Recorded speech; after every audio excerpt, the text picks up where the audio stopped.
வணக்கம். அர்ச்சுனா ராமநாதன் அவர்கள் மக்களை நம்பி பல்வேறு வேலை திட்டங்களை செய்ய வழிக்கிட்டு 25 வழக்குகளை சந்தித்திருக்கிறார்.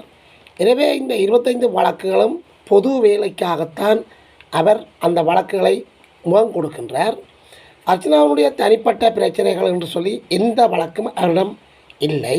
எனவே மக்களை நம்பி அந்த பொது வேலை திட்டங்களில் அவர் இறங்குகின்ற போது பிரச்சனைகளை ஆரம்பத்தில் வெளியிட்ட மக்கள் இறுதி வரை அவருடன் பயணிப்பதில்லை. எனவே இது சம்பந்தமாக மிகுந்த கவலையையும் வேதனையையும் அவர் வெளியிட்டிருக்கின்றார். அதாவது நீங்கள் இப்பொழுது எல்லோரும் குற்றவாளிகள், நான் மட்டும் குற்றவாளி என்று சொல்லி அர்ச்சுனா ராமநாதன் அவர்கள் இந்த இடத்துல குறிப்பிடுகின்றார். உண்மையில் மக்கள் தங்களுடைய பிரச்சனைகளை குறிப்பிடுகின்ற மக்கள் இறுதி வரை அவருடன் பயணிக்க வேண்டும். மாறாக தங்களுடைய பிரச்சனையை ஆரம்பத்தில் சொல்லிவிட்டு இறுதியில் அந்த மக்கள் பின்னிப்பது அல்லது அவருடன் பயணிக்காமல் தங்களுடைய பெயர்கள் கெட்டுவிடும் என்று சொல்லி பின்னிப்பது உண்மையிலே ஒரு மனித தன்மைக்கு அப்பாற்பட்ட செயற்பாடாக காணப்படுகின்றது. தமிழர்களிடத்தில் தான் இவ்வாறான பல ஒரு கீழ்த்தரமான இது காணப்படுகிறது. நாங்கள் வாழ வேண்டும், நாங்கள் இருக்க வேண்டும், ஆனால் மற்றவன் சாக வேண்டும், மற்றவனுடைய சாவில் நாங்கள் மகிழ்ச்சி காண வேண்டும் என்றுதான் இந்த தமிழ் மக்களினுடைய சிலர், தமிழ் மக்களில் நாங்கள் எல்லாரையும் நான் குறிப்பிட வரவில்லை, சில மக்களினுடைய ஒரு கீழ்த்தரமான அபிப்பிராயமாக காணப்படுகின்றது. எனவே மக்கள் தங்களுக்கான ஒரு பொது வேலை திட்டத்தை ஒருவன் முன்னெடுக்கிறான் என்று சொன்னால் அவனுடன் இறுதி வரை பயணிக்க வேண்டும். ஆரம்பத்திலே அவர்களுக்கு தங்களுடைய பிரச்சனையை சொல்லிவிட்டு இடையில் விலகுவதால் மிகவும் ஒரு கீழ்த்தரமான செயற்பாடு என்று சொல்லி அர்ச்சுனா ராமநாதன் அவர்கள் மிகுந்த கவலையை வெளிப்படுத்துகின்றார். இந்த இடத்துல அர்ச்சுனா ராமநாதன் அவர்கள் இவர்கள் கூட ஒரு வகை துரோகிகள் என்று சொல்லியும், இந்த துரோகிகளில் பல வகையினர் நம்முடைய காணப்படுகிறார்கள் என்று சொல்லியும் ஒரு விரிவான காணொலியை வெளியிடுகின்றார்.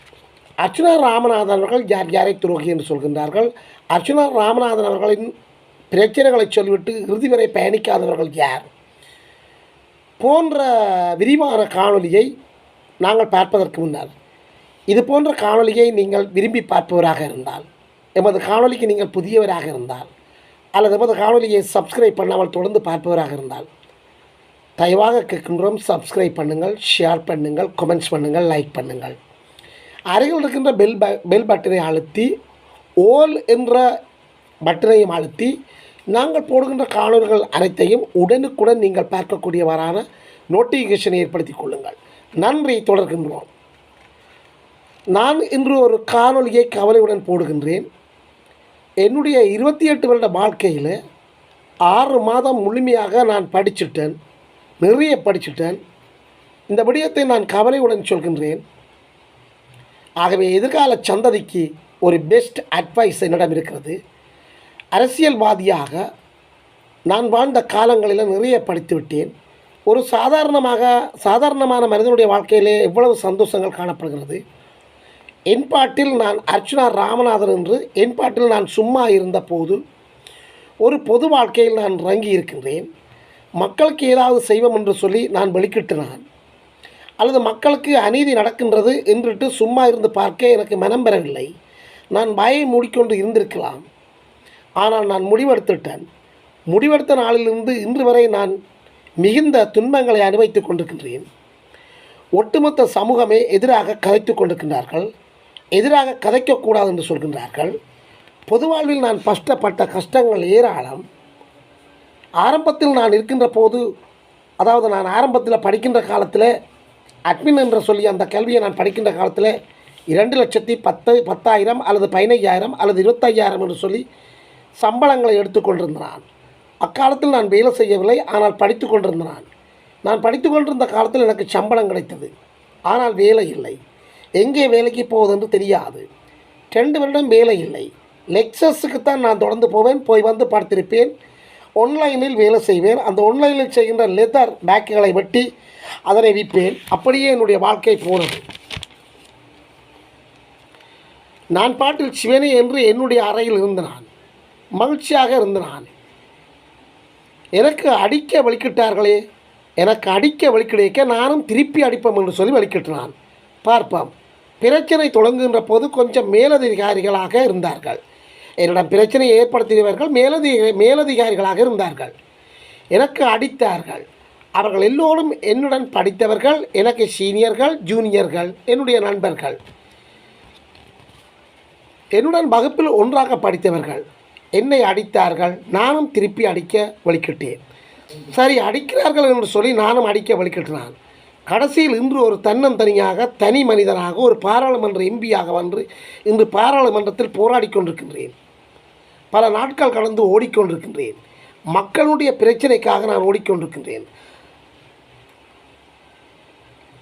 பிரச்சனைகள் ஏதாவது வரும், இந்த பிரச்சனைகளில் நான் சிக்குவேன். போற்றுவார் போற்றட்டும், தூற்றுவார் தூற்றட்டும் என்று சொல்லி நான் இருந்தேன். இன்று யாழ்ப்பாணத்தில் இந்து கல்லூரி நம்மட பயப்பிள்ளைகள் மாணவர்கள் எனக்கு சார்பாக கதைத்த கதைகளை கூட சில யூடியூபர்ஸ்கள் அதை எடுத்து வீடியோ எடுத்து அதை எடிட் பண்ணி எனக்கு எதிராக எழுதுகின்றார்கள். என்னை அந்த மாணவர்கள் தூற்றியதாக தலையங்கம் போடுகின்றார்கள். சரி, அதை விடுங்கள். நான் வைத்தியசாலையில் இருக்கின்ற போது ஏகப்பட்ட கோள்கள், நிறைய தொடர்புகள், நிறைய கடிதங்கள், ஏகப்பட்ட அழைப்புகள். நீதிக்கொருவன் வந்துட்டான், நேர்மைக்கொருவன் வந்துட்டான், அநீதியை தட்டி கேட்க ஒருவன் வந்துட்டான் என்று சொல்லி மாறி மாறி கோள்கள் எடுத்துக்கொண்டிருந்தார்கள். என்னை ஆரம்பத்தில் போற்றினார்கள். மாறி மாறி கடிதங்கள் எல்லாத்தையும் தந்தார்கள். எல்லாத்தையும் நான் பத்திரமாக வைத்திருக்கின்றேன். நீதிமன்றம் கேட்கின்ற போது நான் அவற்றை கொடுக்க தயாராக இருக்கின்றேன். ஏனென்று சொன்னால் எனக்கு சொன்ன ஆக்களை நான் காட்டி கொடுக்காது என்று சொல்லி ஒரு மிகப்பெரிய மனநிலையில் நான் இருந்தேன். அதாவது மற்றவர்களை காட்டி கொடுக்கக்கூடாதுன்னு சொல்லி மிகப்பெரிய ஒரு மனநிலையில் நான் இருந்தேன். 1-2 காட்டி கொடுத்தனான் தான். ஏனென்று சொன்னால் உசுப்பேத்தி போட்டு போனவர்களை நான் சும்மா விடவில்லை. அவர்களை நீதிமன்றத்தில் அவர்களுடைய பெயர்களை நான் சொன்னான். ஆனால் அது தொடர்பாக எந்த நீதியும் இதுவரை கிடைக்கவில்லை. அவனுக்கடி இவனுக்கடி என்று சொல்லி உசுப்பேத்தினார்கள். கடைசி வரை அவர்கள் என்னுடன் பயணிக்கவில்லை. அவர்கள் இறுதி வரை நீதிமன்றத்துக்கு கூட வரவில்லை. உங்களுக்கு தெரியும் தமிழ் ஆட்களின் குணம். அவரில் ஒருத்தர் தான் முல்லைத்தீவில் இருக்கிறார், எனக்கு சீனியர். அவர் கடைசி வரையும் என்னை உசுப்பேற்றினவர் தான் என்னுடன் நிற்பதாக கூறினார். நீதிமன்றம் கூப்பிட்ட போது நான் அவருக்கு கோல் எடுத்தினான். ஆனால் அவர் அந்த கோலுக்கு ஆன்சர் பண்ணவே இல்லை. சரி, பரவாயில்லை, இட்ஸ் ஓகே. அதில் கடைசியால் தான் ஒரு வயசு போன ஆள், ஒரு ஐயாவாக இருந்தவர் இப்படி செய்கின்றார். அவரின் பெயர் எனக்கு தெரியும், ஆனால் நான் அவருடைய பெயரை குறிப்பிடவில்லை. அவருடைய ஊரும் எனக்கு தெரியும், நான் அதையும் குறிப்பிடவில்லை. நான் அவரை பற்றி எதுவும் சொல்லவில்லை. ஆனால் நடந்த விடயங்களை உங்களுக்கு பகிர்ந்து கொள்ள விரும்புகின்றேன். வழக்கு நடந்து கொண்டிருக்கின்றபடியால் நான் இதை பற்றி பெரிதாக அலட்டி கொள்ளவில்லை. அந்த ஐயா 75 வயது வரும். 1940 என்று நினைக்கிறேன். அந்த காலப்பகுதிகளை முன்பின்னாக அவர் பிறந்திருக்கலாம். வயதானவர். எனக்கு 7ஆம் மாதம் 21ஆம் தேதி கடிதம் ஒன்றை எழுதியிருந்தார். பருத்தித்துறையில் தொடங்கி யாழ்ப்பாணம் வைத்தியசாலை வரை பெரிய அட்டூழியங்கள் நடக்குது என்று சொல்லி அவர் எனக்கு கடிதங்கள் எழுதியிருந்தார். அவர் மேலும் சொல்லியிருந்தார், நான் ஜனாதிபதிக்கு கடிதம் எழுதினான், ஆளுநருக்கு கடிதம் எழுதினான், கடைசியாக 5 வருடங்கள் மருத்துவ ஊழலுக்கு எதிராக போராடினான்.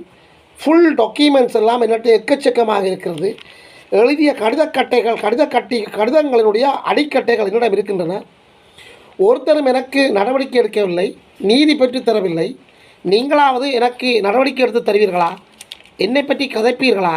என்னுடைய பிரச்சனைகளை கதைத்து தீர்ப்பீர்களா என்று சொல்லி அந்த ஐயா என்னிடம் கேட்டிருந்தார். அதுக்கு நான் அப்போ யோசித்தேன். ஒரு வயசு போன ஆள் தன் தங்கையின் கணவரனுடைய பொடியை வெட்டி கொடுத்தது என்று சொல்லி அவர் கதையை விடக்கூடாது. எனவே நான் அவருடைய கதையை விடக்கூடாது என்று நானும் அதை நம்பி ஃபேஸ்புக் எல்லாம் சொல்லி, ஐயா நீங்கள் ஒரு முக்கியமான சாட்சி, வெரி வெரி இம்பார்ட்டன்ட் எவிடன்ஸ், நீங்கள் ஒரு சிறந்த ஒரு விட்னஸ், எனவே முக்கியமானவர், உங்களை யாராவது ஏதாவது செய்து விடுவார்கள், நீங்கள் ரோட்டில் போகிற போது இடித்தே விழுத்தி விடுவார்கள், கவனம் ஐயா, பேசாமல் இருங்கள், உங்களை நான் கோர்ட்டுக்கு கூட்டி போகிறேன்னு சொல்லி நேற்றைய தினம் வழக்குக்கு போன போது எங்கே என்று சொல்லி என்னை கேட்டார்கள். அதாவது நீதவான் உங்கள் சாட்சியை நீங்கள் கூட்டி வரணும்னு சொன்னீர்களே, கூட்டி வரவில்லை என்று சொல்லி கேட்டார்கள். நேற்று நான் அவரிடம் நான் ஒரு கம்யூனிகேஷனில் இருந்தால் அவர் என்னுடன் தொடர்புகளை ஏற்படுத்தி கதைத்தவர், எல்லாம் போட்டவர், எல்லாம் கதைத்தவர். அந்த ஆதாரங்கள் எல்லாம் நான் நீதிமன்றத்தில் கொடுக்கப் போகின்றேன், கொடுத்தனான். இனிமேல் யாரையும் நம்ப போவதில்லை. எல்லாரும் ஏமாற்றுக்காரர்களாகவும் துரோகிகளாகவும் துரோகம் நிறைந்தவர்களாகவும் காணப்படுகிறது. எனவே இவர்களை நம்பி எந்த பயனும் இல்லை. எனவே நம்பி நான் கெட்டிருக்கின்றேன். 2வது, யாருக்கு யாருக்காகவும் ரெண்டாவது நான் யாருக்காகவும் அடிபடக்கூடாது. யாரையும் நம்பி ஒரு பொது வேலை திட்டத்தில் இறங்கக்கூடாது. உங்கள் இளம் பிள்ளைகளுக்கு இதை கற்றுக் கொடுங்கள். ராமநாதன் அர்ச்சுனா என்று சொன்னால் பட்டி தொட்டியெல்லாம் எல்லோருக்கும் தெரியும். என்னுடைய நல்ல விடயங்களும் தெரியும். என்னை பற்றி கூடாதாக தூற்றிக்கொள்பவர்களும் இருக்கின்றார்கள். என்னுடைய அப்பா அடிக்கடி சொல்லுவார், நீதி நேர்மை என்று நீ வாழப்போகிறியா அல்லது யதார்த்தமாக வாழப்போகிறியா, நீயே தீர்மானித்துக்கொள் என்று என்னுடைய அப்பா அடிக்கடி எனக்கு சொல்லுவார். என்னுடைய அப்பா நீதி நேர்மையாக வாழ்ந்திருக்கின்றார். நீதி நேர்மையாக வாழ்ந்தபடியால் தான் அவர் 3 மாதம் சிறையில் அடைக்கப்பட்டார், சிறை சென்றிருக்கின்றார். நான் அதை பற்றி உண்மையில் இப்போ கதைக்க விரும்பலை. அது ஒரு பக்கம் இருக்கட்டும். இது வட்டுவாகலில் நடந்தது. அதை எதிர்த்து கேட்டதால் தான் அண்ணாவையும் சிறையில் பிடித்து போட்டு விட்டார்கள். கடைசியாக பெரியப்பாவின் மகன் மாமாவையும் பிடிக்க போறீர்கள். கடைசியாக என்னையும் பிடிங்கள், என்னையும் பிடிச்சி சிறையில் போடுங்கள் என்று சொன்ன போதுதான் எல்லோரையும் வெளியில் விட்டுறார்கள். எந்த கொம்பனாக இருந்தாலும் நீதியாக நேர்மையாக வாழ்ந்தவர்கள் தான் எங்களுடைய பரம்பரை. அது அப்பாவின் மொழி. அப்பா நான் சின்னல் இருக்கின்ற போது ஒரு சிறந்த ஒரு மொழியை சொல்வார், அடிக்கடி எனக்கு சொல்வார், நம்பி நடவாதே. தயவுசெய்து ஒவ்வொரு அப்பாவும் உங்களுடைய பிள்ளைகளுக்கு சொல்லி கொடுங்கள், சொல்லி வளருங்கள். நம்பி நடவாதே. அதாவது உலகம் உங்களை நம்புகிற மாதிரி நீங்கள் வாழ வேண்டும். ஆனால் நீங்கள் உலகத்தை நம்பி விடாதீர்கள். என்னுடன் இருக்கும் கௌசல்யா என்னை அடிக்கடி கேட்பார், எல்லோரும் இப்படித்தான் இருப்பார்களா அண்ணா, எல்லோரும் ஏமாத்துக்காரர்களாக இருக்கின்றார்களே, எல்லோரும் துரோகிகள் தானா என்று கேட்பார். நான் இல்லை, பெற்ற அம்மா அப்பாவை தவிர மற்றவர்களில் பலர் துரோகிகளாக இருக்கின்றார்கள். என்ன செய்வது? நாம் இந்த துரோகிகளுடன் வாழ்கின்ற போது அதை தாங்க தயாராக இருக்கத்தான் வேண்டும். துரோகத்தின் மேக்சிமம் நேற்று நடந்திருக்கின்றது. நேற்று இந்த ஐயாட்ட கேட்டுறான், வந்து ஸ்டேட்மெண்ட் கொடுங்கள் ஐயா என்று. உடனே நான் ப்ரிப்பேர் பண்ண முடியாது என்று சொல்லியும், நாளைக்கு விடிய வாங்குவோம் என்று சொல்லியும் அந்த ஐயா எனக்கு பதில் சொன்னார். இன்றைக்கு காலமே அந்த ஐயாவுக்கு நான் கோல் எடுத்து கேட்கின்ற போது, வர முடியாது, நீங்கள் செய்கிறதை செய்யுங்க என்று சொல்லி அந்த ஐயா என்னை கேட்டார். பாருங்கள், இவர்களை நம்பி நாங்கள் எங்கே இருக்கின்றோம் என்று சொல்லி, உங்களை நம்பி நான் வழக்கு போடுறேன் ஐயா, வழக்காடி கொண்டிருக்கிறேன். எனவே உங்களுடைய ஸ்டேட்மெண்ட் தேவை, நான் போலீஸில் கொடுக்குறேன் என்று சொல்லி அந்த ஐயாட்ட நான் சொன்னேன். எங்கேயோ தேடி கண்டுபிடித்து அவரைக்கும் கொலை கடத்தி விட்டார்கள், அவரையும் சூழ்ச்சி வலையில் சிக்க வைத்து விட்டார்கள், அவரையும் எச்சரிக்கை செய்து விட்டார்கள். இவர்களுடைய வலையில் அந்த ஐயாவும் விழுந்து விட்டார். இவர்களை நம்பித்தான் நான் ஒரு பொது விடயத்தை எப்படி செய்வது? இவர்களை நம்பித்தான் நான் அடிபட்டினான். இவர்களை நம்பித்தான் ஒரு பொது வேலையில் நான் இறங்கினான். ஒரு சமூகத்தில் யதார்த்தவாதியாக இருப்பவன் எவ்வளவு பிரச்சனைகளை எதிர்நோக்கின்றான். யதார்த்தவாதி வெகுஜன விரோதி என்பார்கள். எனவே நான் ஒரு முடிவை சரியாக எடுத்துவிட்டேன். என்னுடைய வாழ்க்கையில் இனி யாரையும் நம்பி ஒரு பொது வேலை திட்டத்தில் இறங்க மாட்டேன். உங்களுக்கு ஒரு பிரச்சனை என்றால் தனியாக போய் கதையுங்கள், உங்களுடைய பிரச்சனையை தனியாக கதையுங்கள்.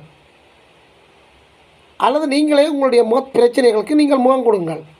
எனக்கு ஒரு பிரச்சனை என்றால் நான் தனியாக போய் கதைக்கின்றேன். பாராளுமன்றத்தில் நான் கதைக்கிற கதை வேறு, அது அரசியல் சம்பந்தப்பட்ட பிரச்சனை, அது பொதுமக்களுடைய பிரச்சனை, அது பொது விடயம் சம்பந்தப்பட்டது.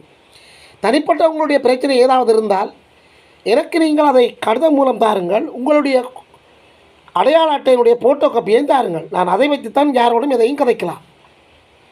ஏன் இன்று கூட எனக்கு ஒரு கோல் வந்தது, முல்லைத்தீவில் இருந்து அந்த கோல் வந்தது. அந்த கோலை எடுத்தவர்கள் என்னுடன் கதைத்தார்கள். மண் அகல பெர்மிட் கொடுக்கவில்லையா, மண் அகழ்வதற்கான பெர்மிட் கொடுக்கவில்லையா. நான் அவர்களுக்கு சொன்னான், மண் அகழ்வதற்கான பெர்மிட் இஎஸ்எம்பி தான் கொடுக்கிறது, அதைவிட எங்களுடைய பிரதேச சபை. எனவே அவர்கள் தான் அதை கொடுக்க வேண்டும். சரி, நான் அவர்களிடம் அதை கேட்பதற்கு நான் ஆதாரமாக உங்களிடம் ஏதாவது இருக்கின்றதா? நீங்கள் உங்களுடைய பிரச்சனை எழுதி கடிதம் ஒன்றை தாருங்கள். எனவே நான் அவர்களிடம் அந்த கடிதத்தை வைத்து யார் யாருக்கு அனுமதி இருக்கிறது, யார் யாருக்கு அனுமதி இல்லை என்ற சொன்ன விளக்கங்களை நான் பெறக்கூடியதாக இருக்கும் என்று சொல்லி அவர்களிடம் கேட்டேன். அதை அதிகாரிகளுடன் கதைப்பதற்கு எனக்கு லெட்டர் ஒன்று தேவை. எனவே லெட்டர் இல்லாமல் நான் அதிகாரிகளுடன் எழுந்தமானதுக்கு கதைக்க முடியாது. அதற்கு அந்த கோரெடுத்தவர்கள் சொன்னார்கள், தங்களுடைய பெயர் வந்தால் பிரச்சனை என்று சொல்லியும் சும்மா கதைங்க என்று சொல்லியும். சும்மா நான் எப்படி கதைப்பது? அப்போ தான் நான் சொன்னேன், சும்மா கதைக்க முடியாது. அதாவது சும்மா கதைச்சு தான் நான் முழு வழக்குக்கு முகம் கொடுத்து கொண்டிருக்கின்றேன். அப்போ நான் சொன்னேன், உங்களுக்கு அநியாயம் என்று சொன்னால் நீங்கள் முதலில் துணிய வேண்டும். எங்களுடைய சனத்தின் குணம் யாராவது அடிபட்டு சாகட்டும், நாங்கள் வாழ்ந்தால் காணும் என்று சொன்னால் எங்களுடைய சனங்கள் இருக்கின்றார்கள். ஏனென்று சொன்னால் சும்மா கேட்கலாது. சாவகச்சேரி பிரச்சனை எழுதிதான் நடந்திருக்கிறது. சாவகச்சேரி வைத்தியசாலையில் தங்களுக்கு பிரச்சனை நடந்ததுன்னு சொல்லி ஒரு அம்மா மகள் போன்றவர் வந்தார்கள். அவர்களுடைய முறைப்பாட்டை நான் எழுதி வாங்கியிருக்க வேண்டும். நான் எழுதி வாங்காதான் என்னுடைய பிரச்சனை. எனவே அவர்களுடைய பெயர் கட்டுவிட்டும் அந்த பிள்ளையினுடைய எதிர்காலம் பாதிக்கப்படும் என்று சொல்லித்தான் நான் அதை நான் வாங்கவில்லை. அம்மா, உங்களுடைய பிரச்சனை பெயர்களும் நான் சொன்னவரின் பெயரையும் அட்ரஸையும் பெயர்களும் இப்போது அந்த பிரச்சனை சம்பந்தமாக அந்த அம்மாவை வந்து கதைக்குன்னு சொல்லும்போது அந்த அம்மா வர மறுத்திருக்கின்றார். அதாவது தங்களுடைய எதிர்காலம், தங்களுடைய பிள்ளையின் எதிர்காலம், தங்களுடைய பெயர்களும் என்று சொல்லி நான் இப்போ அந்த அம்மாண்ட பெயரையும் அட்ரஸையும் நீதிமன்றத்துக்கு கொடுக்க போகிறேன். ஏனென்று சொன்னால் நாங்கள் பாவம் என்று சொல்லி பார்த்து தான் 19 நாள் சிறையில் இருந்தனான். ஆனால் பிரச்சனை கதைக்க யாருமே தயாராக இல்லை. யாருக்காக நான் சிறை சென்றேனமோ அவர்கள் இறுதி வரை என்னை பின்தொடரவும் இல்லை, எனக்காக பயணிக்கவும் இல்லை. சில விடயங்களை நான் நீதிமன்றத்தில் சொல்லியிருக்கின்றேன், என்னிடம் இல்லை என்று சொல்லி. அந்த அம்மா சொல்கின்றார், என்னையும் என்ற பிள்ளையையும் இழுக்காதையுங்கோ, பிள்ளையின் பெயர்களும் என்று சொல்லி. நான் அவர் எழுதி தந்த கடிதத்தை கொடுக்க போகின்றேன். ஏனென்று சொன்னால் நாங்கள் பாவம் என்று சொல்லி நாங்கள் ஜெயிலுக்குள் போகிறோம். இவைகளை நம்பி 1, 2 இல்லை 25 வழக்குகளை வேண்டியிருக்கின்றேன். சனத்தை பொறுத்தவரை எங்களுடைய சனம் நாங்கள் நல்லாக இருந்தால் சரி, மற்றவன் செத்து கொண்டிருக்க வேண்டும் என்று தான் நினைக்கின்றார்கள். எனக்கு சரியான கவலை. நீங்கள் சொன்ன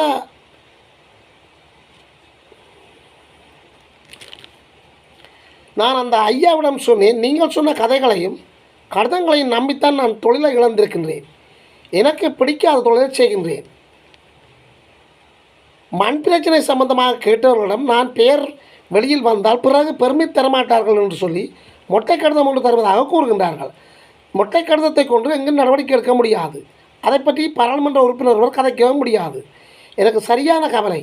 உங்களை நம்பி நான் பல வழக்குகளை ஆடிக்கொண்டிருக்கின்றேன். எனவே உங்களுக்கு ஏதாவது பிரச்சனை என்று சொன்னால் கடிதம் ஒன்றை சிறப்பாக எழுதி தாருங்கள். உங்களுடைய அடையாள அட்டை ஃபோட்டோ காப்பி ஒன்றும் தாருங்கள். எனவே அவற்றை வைத்துக்கொண்டு நான் எங்கும் உங்களுடைய பிரச்சனைகளை நான் கதைக்கக்கூடியவாறாக இருக்கும். எனக்கு அது ஆதாரமாகவும் இருக்கும். இப்பொழுது நான் உங்களுக்கு ஒன்றை சொல்ல விரும்புகின்றேன். உங்களுக்கு நடந்த அநியாயத்துக்காக நான் போராடி இப்போது நான் குற்றவாளி. இந்த காணொலியை பார்த்து கொண்டிருக்கிற நீங்கள் எல்லோரும் குற்றவாளிகளாக இருக்கின்றீர்கள்.